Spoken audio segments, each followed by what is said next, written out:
Welcome to EnfinityCast, where we explore the big ideas that shape our world. I'm your host, Niko Ardent. Today, we're tackling a concept that feels both incredibly simple and impossibly complex: utilitarianism. The basic idea is that the most ethical choice is the one that will produce the greatest good for the greatest number of people. It's all about the outcome. And to help me unpack this, I'm joined by the wonderful Indra Solis. Welcome, Indra. Thanks for having me, Niko. It's a heavy topic, but a really important one. I think we all use some form of utilitarian thinking in our daily lives, even if we don't call it that. Absolutely. On the surface, it's so appealing, isn't it? It feels rational, democratic even. When you're talking about things like public health policy, say funding a vaccination program that protects millions, it makes perfect sense to focus on the outcome that helps the most people. Exactly. It forces us to be impartial, to look beyond ourselves and our immediate family and friends. It asks us to weigh the consequences of our actions on a global scale, to think about total well-being. In that sense, it's a very noble and demanding framework.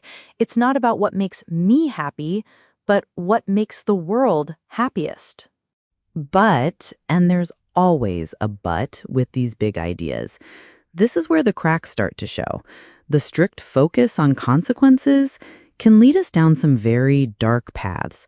Let's use a classic thought experiment to illustrate this. I think I know where you're going with this. Philosophy loves its uncomfortable scenarios. It certainly does. So imagine a brilliant transplant surgeon. She has 5 patients who will all die today without different organ transplants. Then a perfectly healthy young person walks in for a routine checkup. As it happens, this person is a perfect biological match for all 5 patients. From a purely utilitarian standpoint, the math is simple. Sacrifice 1 life to save 5. The net outcome is plus 4 lives. But is it the right thing to do? And every fiber of my being screams, no, absolutely not. And that visceral reaction points to the biggest blind spot of utilitarianism. It has no concept of individual rights or justice or fairness. It can justify sacrificing an innocent person for the greater good. It treats people as mere numbers in a happiness calculation, not as individuals with intrinsic worth. That's the core of it.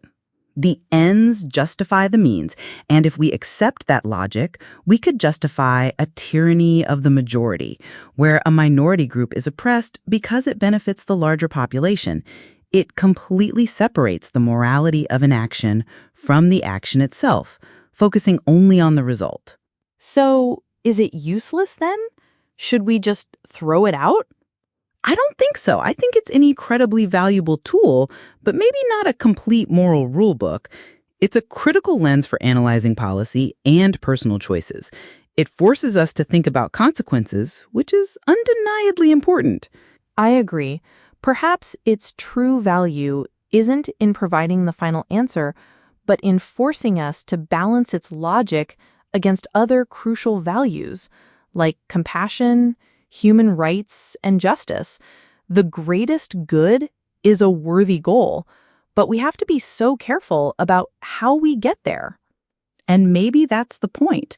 It reveals that morality isn't a simple equation to be solved. It's a constant, difficult negotiation between the needs of the many and the rights of the one. Thank you so much for this conversation, Indra. My pleasure, Niko. It's a conversation worth having. That's all the time we have for today on EnfinityCast. Join us next time as we continue to question the answers.